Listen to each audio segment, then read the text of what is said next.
마가복음 4장 37절부터 39절 말씀입니다. 큰 광풍이 일어나며 물결이 부딪혀 배에 들어와 배에 가득하게 되었더라. 예수께서는 고물에서 베개를 베시고 주무시더니 제자들이 깨우며 가로되 선생님이여 우리의 죽게 된 것을 돌아보지 아니하시나이까 하니 예수께서 깨어 바람을 꾸짖으시며 바다더러 이르시되 잠잠하라 고요하라 하시니 바람이 그치고 아주 잔잔하여지더라. 아멘. 오늘은 이 본문 말씀을 통하여 험한 물결에서 나를 건져주시고 이런 제목으로 하나님의 말씀을 살펴보도록 하겠습니다. 험한 물결에서 나를 건져주시고. 갈릴리 바다는 갑작스런 돌풍이 자주 일어납니다. 그 이유는 해수면보다 200여 미터 아래에 위치해 있고 또 주변 산들이 고원을 이루고 있기 때문입니다.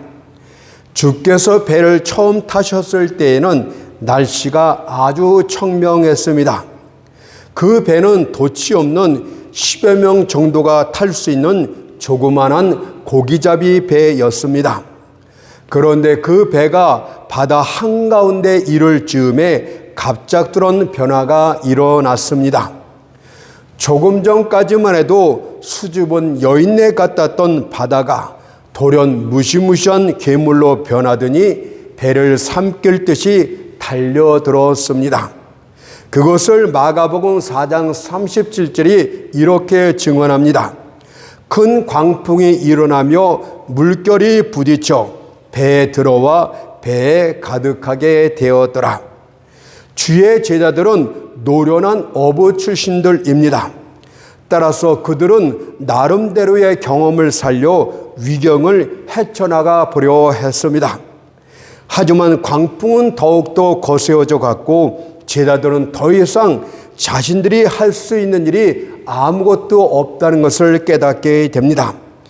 이에 반해서 여우도 굴이 있고 공중에 새도 거처가 있으며 인자는 머리 둘 곳이 없다고 말씀하신 주님께서는 경랑이 이는 바다 한가운데서 배의 고물에 머리를 기댄 채 깊이 잠들어 계셨습니다.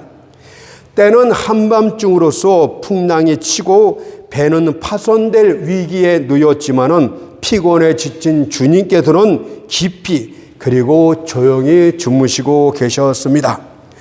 마침내 배가 물속에 가라앉을 상황에 이르게 되자 죽음의 위협을 느낀 제자들이 주님을 깨우며 절규하듯 이렇게 간청합니다. 마가복음 4장 38절을 보니까 선생님이여 우리의 죽게 된 것을 돌아보지 아니하시나이까. 그러자 깨신 주님께서는 제자들을 향해 마가복음 4장 40절의 말씀처럼 어찌하여 이렇게 무서워하느냐 너희가 어찌 믿음이 없느냐며 그들의 믿음 없음을 부드럽게 책망하십니다. 그런 후 주님께서는 거친 바람과 바다를 향해서 마가복음 4장 39절의 말씀처럼 잠잠하라 고요하라고 꾸짖으시니 즉시 바람에 그치고 아주 잔잔케 되었습니다. 주님께서 함께 탄 배가 바다 가운데서 광풍을 만난 이 사건 속에는 기이한 영적 교훈들이 있습니다. 그것은 모든 시대에 있는 교회사를 의미하는 것이고 또 하나는 예수님과 함께 세상 바다를 항해하는 그리스도인들의 인생사를 의미하기도 합니다. 한편으로는 교회 역사를 뜻하기도 하고 또 다른 한편으로는 각 성도들의 인생사를 의미하기도 합니다. 첫째로 이것은 모든 세대에서 겪게 될 일종의 교회 역사입니다. 배가 바다에 있다는 것은 교회가 세상에 있다는 뜻입니다. 가시적인 교회를 말씀합니다. 그리고 배에 주가 함께 타고 있다는 것은 교회 가운데 임재하시는 주님의 모습을 상징합니다. 그런데 교회란 배가 비록 순풍에 돛을 달고 좋은 일기 속에 항해한다 할지라도 그 순탄함이 오래 지속될 수 없다는 교훈을 줍니다. 비록 주님의 깃대를 높이 달고 항해한다 할지라도 교회라는 배는 풍랑을 만나게 될 것이고 거센 파도에 직면케 될 것입니다. 심지어 격한 풍랑으로 인하여 교회란 배가 거의 파손 직전에 이를 수도 있습니다. 교회는 세상에 있지만 끊임없이 흥망성쇠를 겪게 된다는 뜻입니다. 교회가 쇠퇴하는 것처럼 보이던 때가 있지 않았습니까? 그때는 핍박과 이단과 불경건과 잘못이 교회 가운데 만연할 때였습니다. 그러나 다시 한번 영광된 은혜의 물결이 몰아쳐 죄악된 세상을 덮어버리고 교회가 크게 번성할 때도 있었습니다.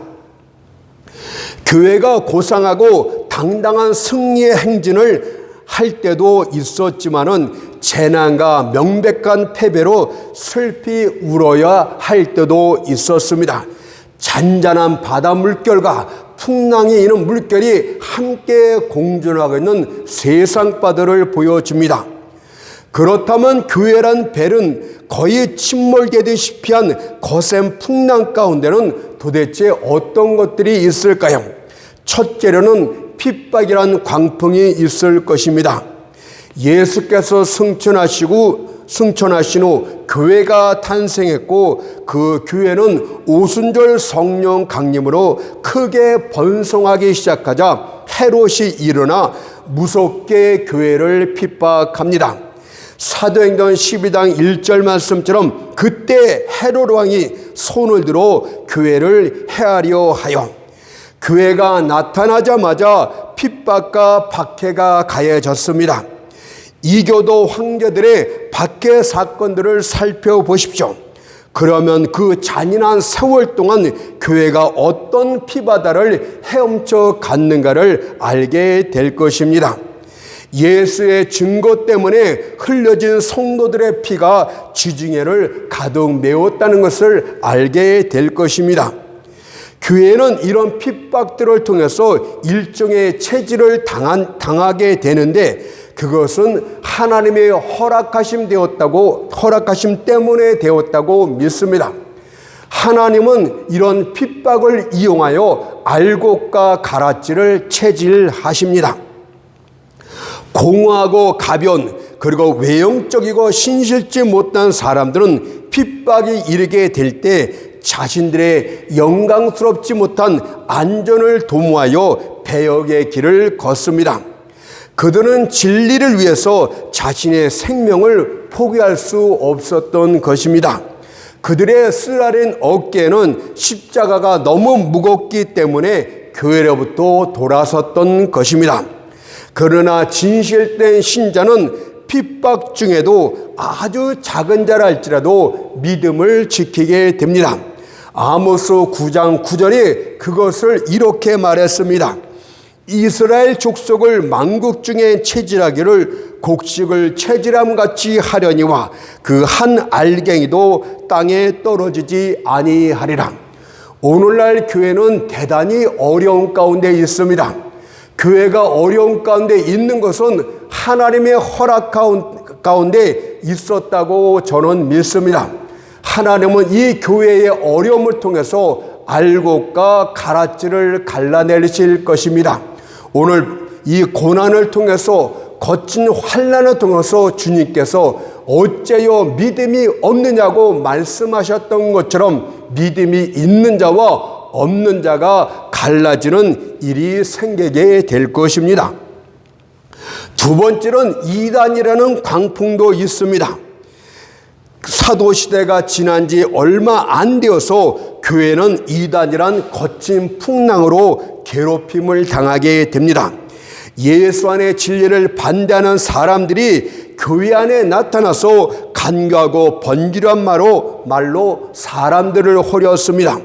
그들은 언변의 술책과 논쟁의 기교를 통해서 수많은 사람들을 격길로 인도했습니다. 신앙 고백자들이 거짓된 교리 앞에서 추풍 낙엽처럼 떨어져 나갔습니다. 진실로 각 시대마다 악명 높은 이단들이 나타나 양들 사이에 유행병처럼 번져 나갔던 것이 사실입니다. 저는 이단이 득세하는 것 역시도 하나님이 허락한 시험이다, 이렇게 믿습니다. 이때가 되면 많은 이들이 그릇된 길로 갈 것이고, 이때 주님께서는 내의 아들들로 분리의 깃발을 들고 이렇게 외치게 할 것입니다. 출애굽기 32장 26절 말씀처럼 누구든지 여호와의 편에 있는 자는 내게로 나오라, 이렇게 외칠 것입니다. 그로 인하여 교회 안에는 분란이 일어나게 될 것이고, 그때에 누가 마음 가운데 진리를 새기고 있었는지, 누가 혀끝에다만 진리를 새기고 있었는지가 판명되게 될 것입니다. 저는 오늘날에도 그와 같은 일이 반드시 있을 것이라고 믿습니다. 오늘날에도 교회와 세상 가운데 양다리를 걸치고는 세속적인 신앙인들 향해서 엘리야와 같은 선지자가 일어나 다시 한번 이렇게 외칠 것입니다.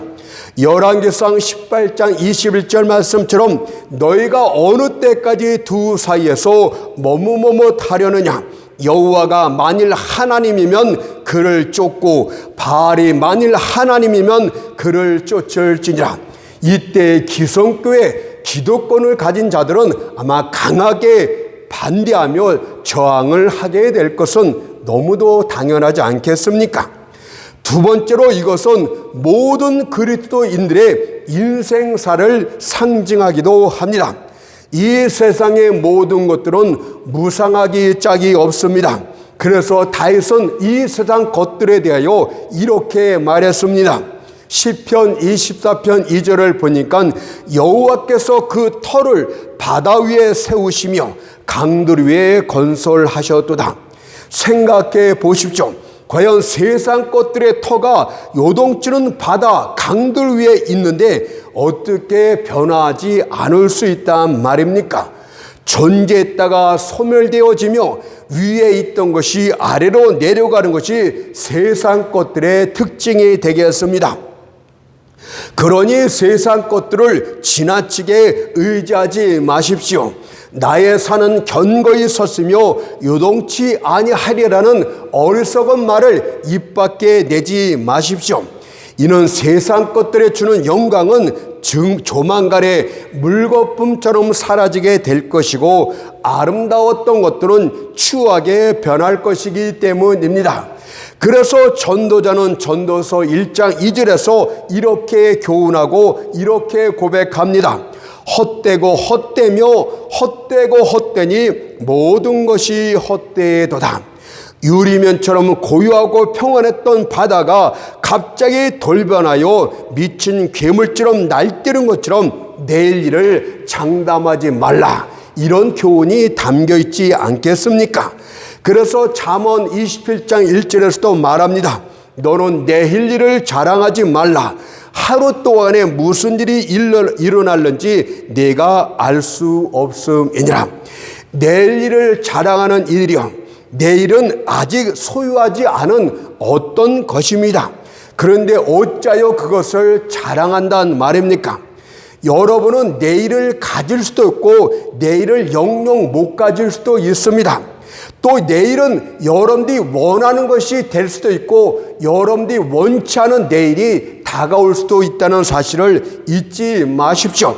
그러니 차라리 바다의 물거품을 자랑하도록 하세요.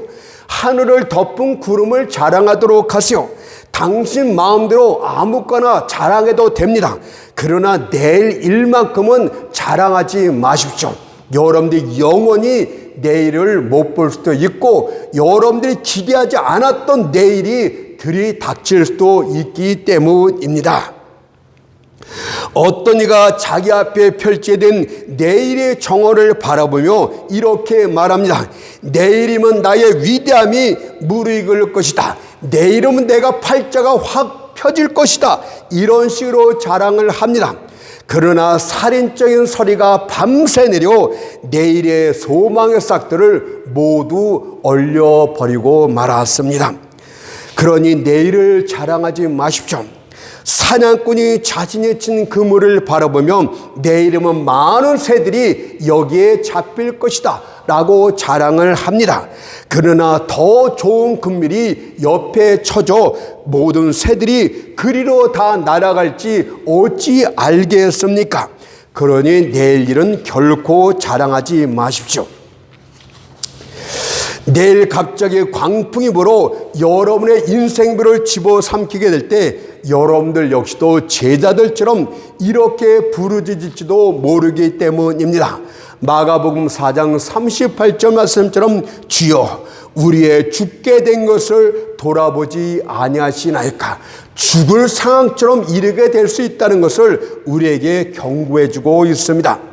그렇다면 본문 사건과 관련하여 세상 풍랑이 거칠게 일어나 우리 인생배를 깨뜨릴 때 닥쳐오게 될 때 우리가 해야 될 일은 도대체 무엇입니까?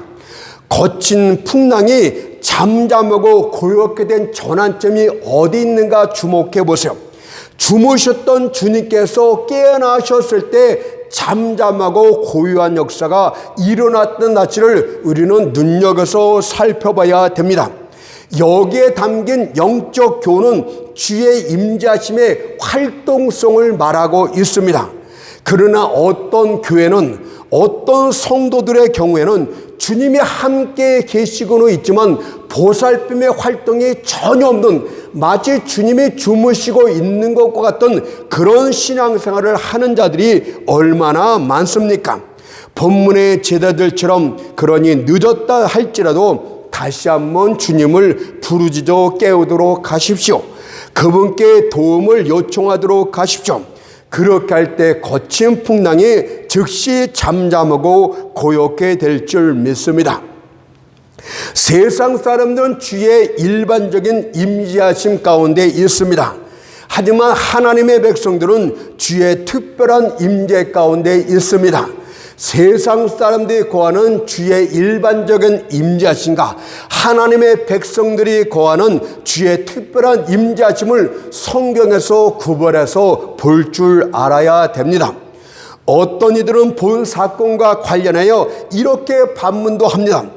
배에는 주님이 함께 계시지 않았습니까? 그런데 그분이 어떻게 임재가 없다고 말하고 있는 것입니까? 이런 식으로 반문합니다. 그래서 주의 일반적인 임재하심과 특별한 임재하심을 구분해서 살펴보고 특별한 임재하심 가운데 거하라 이 뜻입니다. 주님께서 모든 것에 임재해 계심이 사실입니다. 주님은 지극히 높은 하늘에도 계시고 지극히 낮은 지옥에도 계시고 여호와의 손길은 산 언덕 위에도 미치고 그 능력은 깊은 곳까지 미치고 있습니다. 이것을 주의 일반적인 임재하심이라고 말합니다. 따라서 그 누구도 그분의 임재하심을 피해 달아날 수가 없습니다. 그것을 시편 139편 7절 8절이 이렇게 말했습니다. 내가 주의 신을 떠나 성령을 떠나 어디로 가며 주의 앞에서 어디로 피하리까? 내가 하늘에 올라갈지라도 거기 계시며 은비에 내 자리를 펼지라도 거기 계시니이다. 불경스러운 사람들이여, 당신들이 은밀히 죄를 저지르고 있다 할지라도 사실은 주님의 면전 앞에서 주님의 앞에서 죄를 범하고 있는 것입니다. 또한 여러분들이 하나님을 욕하는 죄를 저지르고 있습니까? 사실상 그분의 귀에다가 입을 대고 욕하고 있는 것입니다. 세상 사람들은 그분이 눈동자처럼 아주 가까이 계시다는 이 일반적인 임재하심을 잊지 말아야 할 것입니다. 히브리서 4장 12절에 그것을 말했습니다.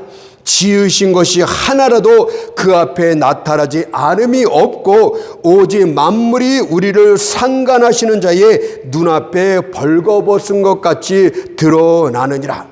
그렇다면 이와 반대로 주의 백성들에겐 주님의 특별한 임재하심이 있습니다. 주님의 특별한 임재하심이란 감찰하시는 하나님을 말씀하는 것보다는 지키시고 돌보신다는 의미를 갖고 있습니다. 마치 아버지가 자식을 살피고 돌보는 것과 똑같지 않습니까? 여러분들이 참된 성령으로 거듭나게 될 때 내 안에 계신 성령과 여러분의 영 자체가 하나님 안에서 아버지라고 부르짖고 증거하고 있다는 사실을 여러분들은 알지 못하십니까? 하늘 아버지를 향해서 아버지라고 부르짖고 있다는 것은 그분께서 아버지의 입장에서 자식들을 돌보듯이 여러분들을 돌본다는 뜻입니다. 과연 악한 자로도 자기 자식에겐 좋은 것을 줄 아는데 어떻게 하늘 아버지께서 그의 자녀들을 사랑하고 돌보지 않을 수 있단 말입니까? 이사야 49장 15절이 이렇게 말씀하지 않습니까? 여인이 어찌 그 젖먹는 자식을 잊겠으며 자기 태에서 난 아들을 긍휼히 여기지 않겠느냐? 그들을 혹시 잊을지라도 나는 너를 잊지 아니할 것이라. 하지만 슬프게도 주의 백성들 가운데는 주의 특별한 임재하심을 누리지 못하고 사는 자들이 많습니다. 비록 교회란 배에, 인생이란 배에 주가 함께 있을지라도 그분의 특별한 임재하심을 누리지 못합니다. 그것은 그분이 주무시고 계시기 때문입니다. 그분의 돌보심의 활동에 중지된 상태이기 때문입니다. 거친 풍랑 가운데 있었을 때 제자들이 가장 먼저 해야 될 일은 기도로서 그분을 깨우고 도움을 요청하는 일이었습니다. 하지만 안타깝게도 제자들은 자신의 힘으로 이것저것을 다 해본 후에 그래도 안 되니까 그때 비로소 가장 나중에 그분께 부르짖지 않았습니까? 여러분들은 이런 어리석은 일을 반복해서는 안 될 줄로 믿습니다. 그렇다면 그분이 임재하시기는 하는데, 함께 하시기는 하는데 왜 무활동의 임재하심으로 계신 것일까요? 왜 나를 돌보시는 역사를 하지 않고 있는 것일까요? 소극적인 의미에서 두 가지를 잠깐 말씀드리겠습니다. 첫째는 여러분들 가운데 불합한 것이 있기 때문에 그렇다 이 뜻입니다. 불합하다는 것은 하나님의 거룩함과 일치되지 못하는 것이 있다 이 뜻 아닙니까? 그래서 그분의 특별한 임재하심이 여러분들에게 나타나지 않습니다. 신명기 23장 14절에 보세요. 그러므로 내 진을 거룩히 하라. 교회라는 것은 진을 말하고 있지 않습니까? 내 진을 거룩히 하라. 여러분들 인생 자체도 말합니다. 그리하면 내게서 불합한 것을 보시지 않으므로 너를 떠나가지 아니하시라. 그분이 활동하지 않는 것은 거룩함과 반대되는 불합한 것들이 많기 때문에 그런 것이에요. 그래서 내 진을 거룩하게 하라. 너의 삶을 거룩하고 성결함으로 나아가라. 이렇게 교훈을 합니다. 그러니 항상 거룩함을 추구하도록 하십시오. 하나님과 함께하는 것이 거룩함입니다. 하얀 것과 검은 것의 차이처럼 세상과 확연히 구별된 삶을 살도록 하세요. 여러분들 세상 가운데, 세상 사람들 가운데 갔다 놓으면 아무도 여러분들을 구별하지 못한다면 그것은 심각한 문제가 있는 것입니다. 여러분들이 어디에 있던 간에 사람들이 여러분들 보면서 저 사람은 우리가 뭔가 달라, 이런 정도로 분명한 구별된 삶을 살도록 하세요. 하얀 것과 검은 것의 차이점, 빛과 어둠의 차이점, 생명과 죽음의 차이점처럼 분명히 그렇게 구별된 삶을 살도록 하십시오. 우리는 죽었다가 거듭났고 다시 살아난 생명이듯이 생명력 있게 살아가도록 하십시오. 그렇게 할 때 어떤 돌보심이 있는지 아십니까? 이사야 20장 3절에서 하나님의 돌보심을 이렇게 표현됐습니다. 나 여호와는 포도원 지기가 되며 때때로 물을 주며 밤낮으로 간수하여 아무든지 상해하지 못하게 하려다. 여러분들 적극적으로 돌보신다는 뜻 아닙니까? 다음으로 믿음으로 살지 못하기 때문에 그렇습니다. 믿음이란 것은 무엇입니까? 두 사람이 서로 같은 방향을 향하고 같은 목적을 향해서 나아가는 것입니다. 두 사람이 함께 동행하기 위해서는 상대방이 자신에게 기뻐하는 자가 되어야 됩니다. 미워하고 싫어하는 자고 나를 의심하는 자하고는 절대 동행할 수가 없는 것 아닙니까? 그래서 바로 믿음은 함께 공동된 토대를 이루면서 나아가는 것을 뜻하는 것입니다. 그냥 주여 믿습니다, 머리로 믿는 것이 믿는 게 아니에요. 믿음에서 너무 많이 말했기 때문에 더 이상 말하지는 않겠습니다. 여러분들 300년 동안 에녹이 어떻게 했습니까? 하나님과 동행했다는 것은 삶 가운데서 그와 같이 했다는 뜻이에요. 이론적이고 지식적인 믿음이 아니고 그냥 맹목적인 믿음이 아니고 삶 자체를 하나님이 기뻐하는 자의 위치에서 같은 목적에서 나아갔다는 뜻입니다. 그것을 히브리서 11장 5절에서 말합니다. 믿음으로 에녹은 하나님을 기쁘시게 하는 자라 증거를 받았느니라. 하나님을 기쁘게 하는 증거는 다른 거 아니에요.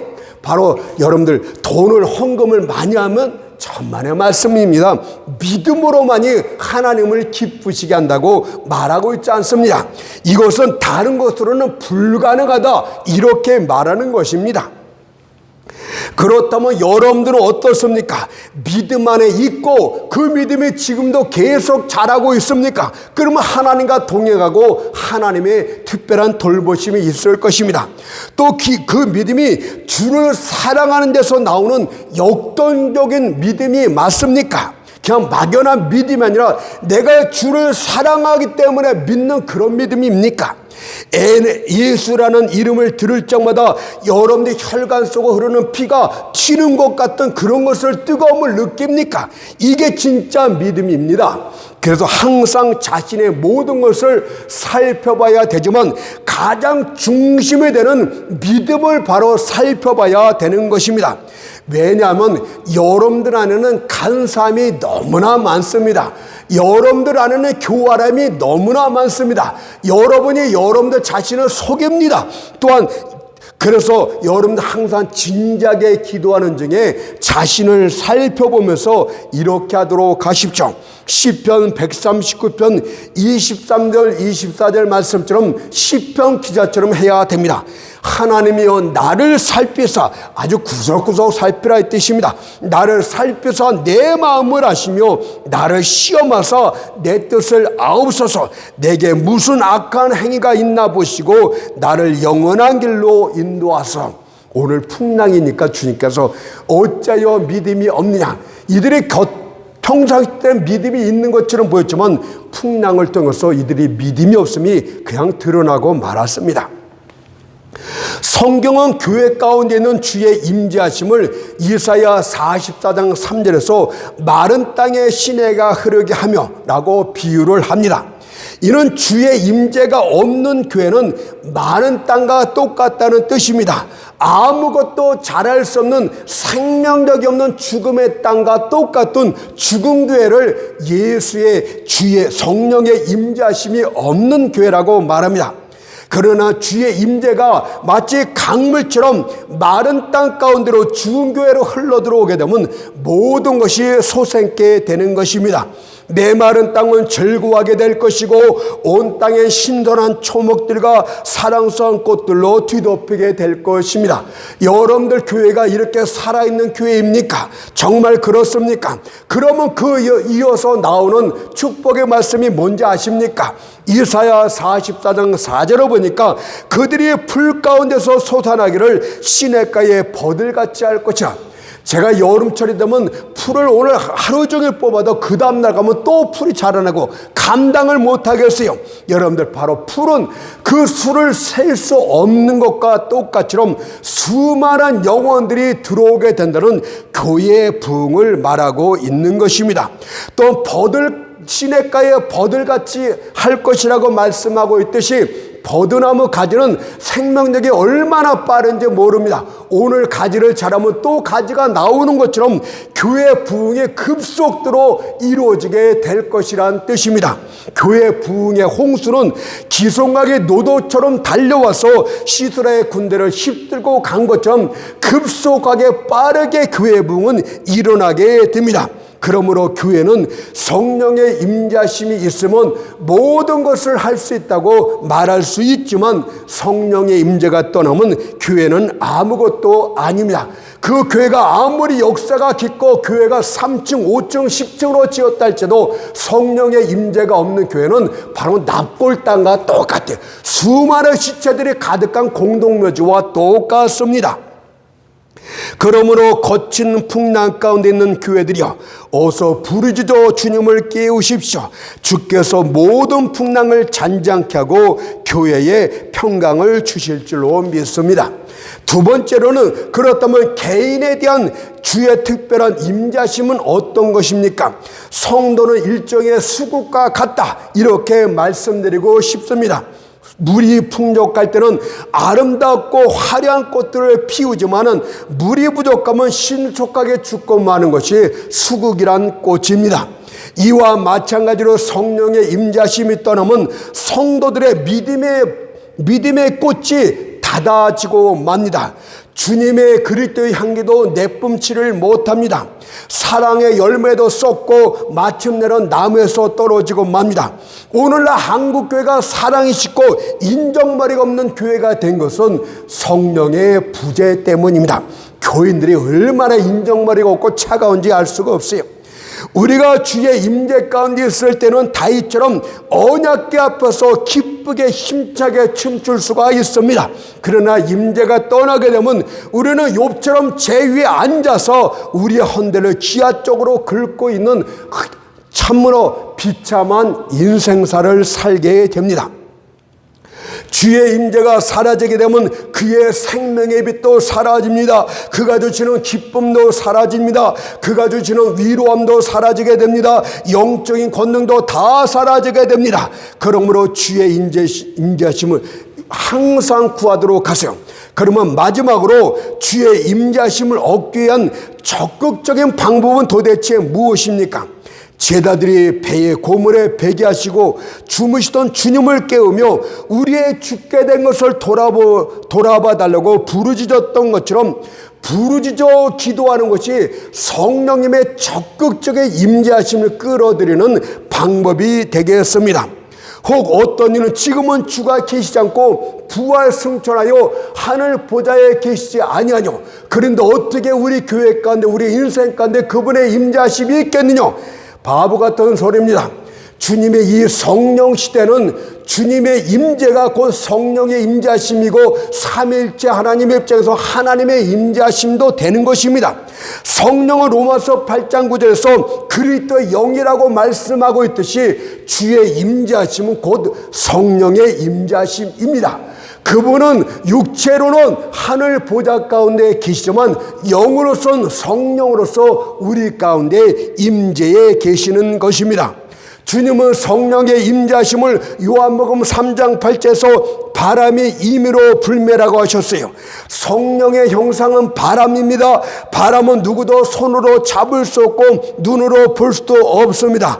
단지 우리는 그 소리를 듣고 바람으로 인한 여러 가지 결과들을 보고 바람이 있다는 것을 보게 됩니다. 성령의 임하심의 결과만을 보고 우리는 성령께서 역사하고 있구나, 이렇게 깨닫게 되는 것입니다.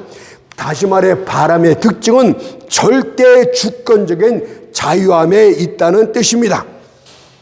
과연 누가 바람을 통제하거나 가둘 수 있다는 말입니까? 온 세계의 지도자가 모여 향후 6개월 동안 바람이 불지 못하도록 만장일치 가기를 했다 할지라도 바람은 그들 지도자의 눈에 먼지를 날리면서 자기 뜻대로 갈 길을 가게 될 것입니다. 여러분들, 한 나라가 성령에 의해서 방문을 받았지만 다른 나라는 그렇지 못합니다. 미개한 상태로 그렇게 있습니다. 왜 그런 것입니까? 한 목회자는 곡식단을 가득 안고 기뻐 돌아오는 추수꾼처럼 많은 영혼들을 하나님께 바치고 있는데 왜 다른 목회자는 무거운 근심만 갖고 돌아오고 있는 것입니까? 한 사람의 그물에는 고기가 가득 걸리는데 왜 다른 사람의 그물은 텅텅 비어 있는 것입니까? 한 설교자가 어느 날은 성령의 감동을 받아 활기차고 명확하게 설교를 하는데 왜 다른 날은 정신력도 희미하고 청중들에게 감화를 주지 못하는 것입니까? 이는 다 임의대로 성령의 주권적인 자율성 때문에 그렇습니다. 그것을 로마서 9장 15절에서 말합니다. 내가 긍휼히 여길 자를 긍휼히 여기고 불쌍히 여길 자를 불쌍히 여기느니라. 그렇다면 성령께서는 자기 뜻대로 행하시지만 그분은 독단적인 분은 아닙니다. 그분은 항상 실수가 없는, 오류가 없는 지혜를 갖고 계십니다. 따라서 우리는 성령을 조종할 수는 없지만, 성령께 명령을 할 수 없지만 성령이 행하시는 일정한 법칙에서 그분의 도우심을 받을 수 있습니다. 무슨 뜻이냐면, 바람은 어떤 지역에선 어떤 때에는 규칙적으로 바람이 불고 있듯이 성령께서도 어떤 조건을 갖추게 되면 임재하심이 반드시 나타나게 되는 것입니다. 바로 성령의 임재하심이 규칙적으로 나타날 때는 바로 어느 때입니까? 바로 우리가 부르짖어 기도할 때 성령의 임재하심은 거의 나타납니다. 성령께서 처음으로 이 땅에 공식적으로 임할 때를 보도록 하세요. 120명의 성도가 마가다락방에 모여 진심으로 그분의 임재를 간구할 때였습니다. 사도행전 1장 14장 15절 말씀을 보세요. 더불어 마음을 같이하여 전혀 기도에 힘쓰니라. 모인 무리의 수가 한 1대 20명이나 되더라. 그리고 2장으로 넘어서 호련히 하늘에서 급하고 강한 바람의 소리가 있고 불의 혀와 같은 것이 보여 이렇게 나타나며 성령의 임재하심을 말하고 있습니다. 저는 기도가 없는 교회는 성령이 오랫동안 계시지 않고 있다 이렇게 믿습니다. 기도가 없으면 교회를 위한 하나님의 역사는 중단됩니다. 기도가 없을 때 교회는 절음발이가 되고 연약해지고 기력이 쇠퇴해집니다. 기도는 교회에 그래서 기둥이 되는 것입니다. 기도가 없다면 큰 교회를 할지라도 급격하게 쇠퇴해지고 무능한 교회로 전락하고 맙니다. 이것은 각 개인의 성도에게도 마찬가지입니다. 삼손은 영적으로 성도를 상징합니다. 삼손이 하나님께 구별되어 바쳐진 나실인인 것처럼 성도들도 세상에서 구별되고 선택되어 하나님께 드려진 나실인입니다. 삼손의 강한 힘이 머리털에서 나왔습니까? 머리털은 바로 성도들에게 임하는 성령의 임재를 상징합니다.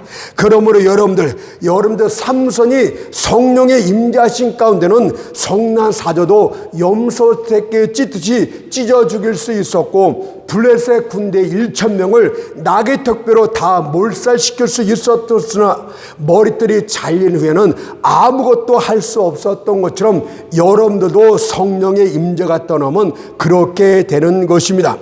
여러분이 성령의 임재 가운데 있으면 사자와 같은 큰 시험도 이길 수 있고 블레셋 군사 1,000명 같은 수많은 시험이 떼져온다 할지라도 능히 감당할 수 있게 됩니다.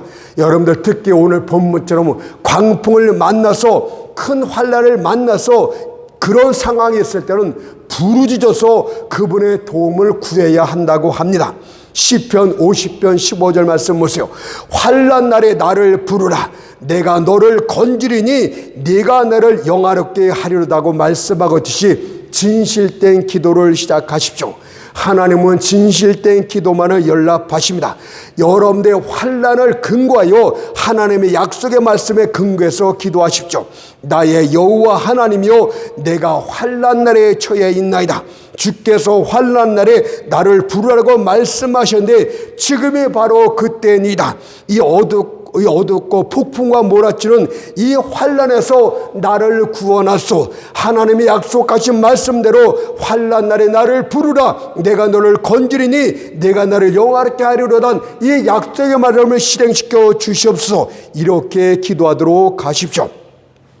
여러분들 성령의 임재하심을 얻게 되면 여러분은 이제 어둠에서 빛으로 광풍에서 평화로 인도함을 받게 될 것입니다.